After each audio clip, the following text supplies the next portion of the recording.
Hello. Um, Today we are going to continue the chapter 3 about measures of location. Last week we we learned what is the mean. Simply speaking, the mean is the sum of probability weighted outcomes. And to calculate, and there were two different ways to calculate the mean. And it depends on the way the data are presented. So if you have the raw data, then it's just summation and dividing by the sample size. But if you have a probability distribution table, then you have to calculate the probability weighted outcomes and sum those probability weighted outcomes. That's one important lesson we learned last week. And also, we considered an example of car dealer and an example of evaluation of a car dealer's performance. And what was important there was we would like to transform an original variable x into a new variable y. And we are interested in the mean of the new random variable y.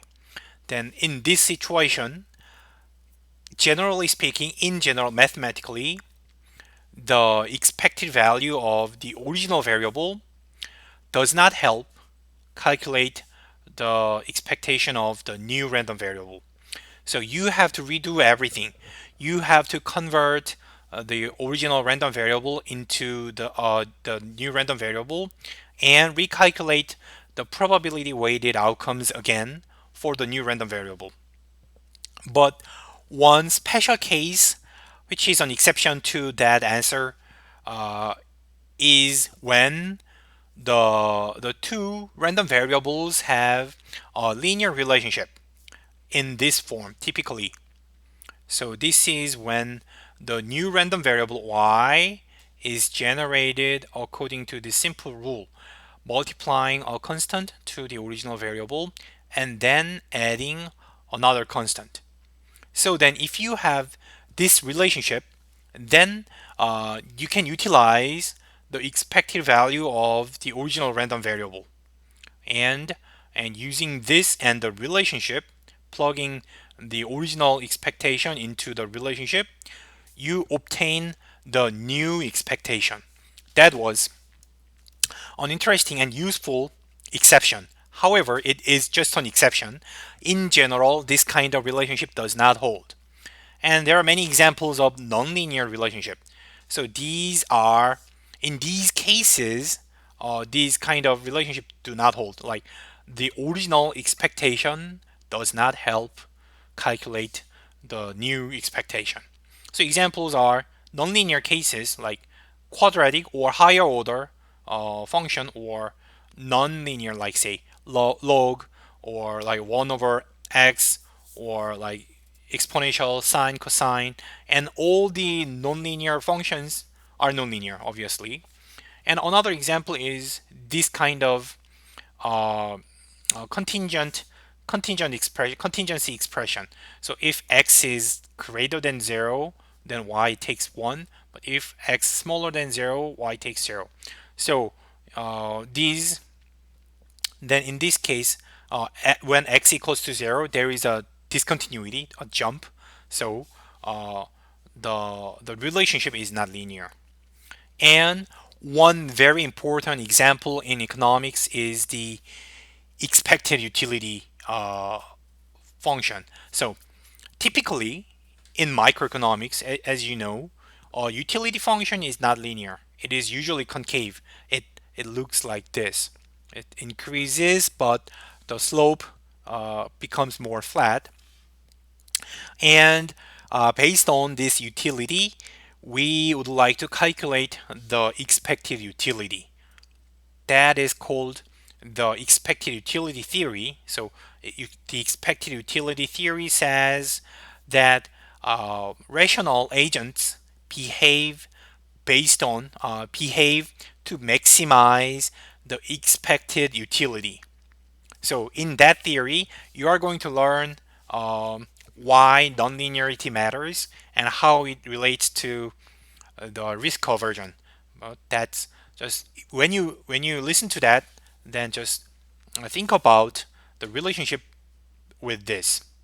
They're closely related. Anyhow, what's important here is this relationship, and you have to understand when you can use them and when you cannot use them. And let's think about a new example.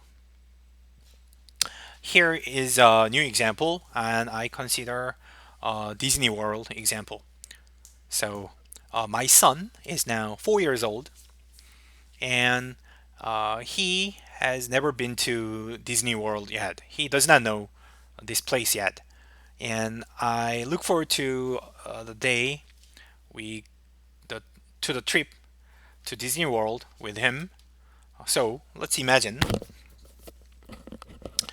the probability distribution of the number of trips to Disney World next year.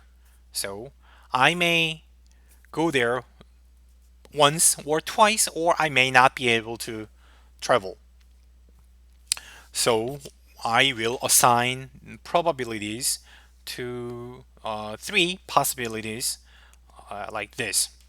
So we are going to call the number of trips to Disney World as X. So X is this uh, random variable. Random variable represents the number of trips. And then here, what is the expected value of X? Or the expected number of trips to Disney World. What is expected value of X? Do the math, it's quite simple.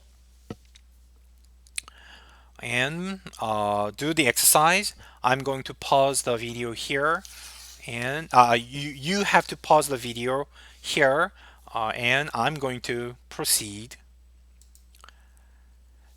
You have to make another column, weighted outcome for weighted outcome, which is the multiplication of the outcome and its probability.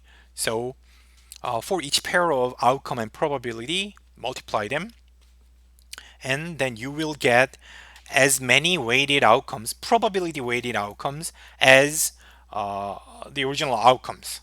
So, and then at the end, sum all the probability weighted outcomes. Then you get 0 plus zero point 0.4 plus zero point 0.2. So the expected number of trips to Disney World is zero point 0.6. So its expectation is less than once. I think it's more likely that I cannot go there than going there. Okay, so remember this number. The expected number of trip is zero point 0.6. And now I am going to think of a financial problem. Have to consider how much cost how much it would cost, and I will simply assume that the cost of the trip is $1,000 simply, and I will denote the total spending on Disney World next year as Y. So I may go twice, and then the total spending includes the all the spendings in two trips.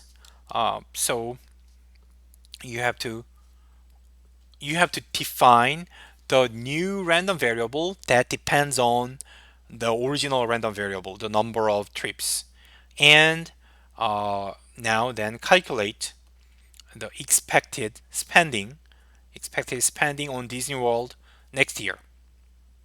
And maybe there are two different ways to answer this question, and you may need this number.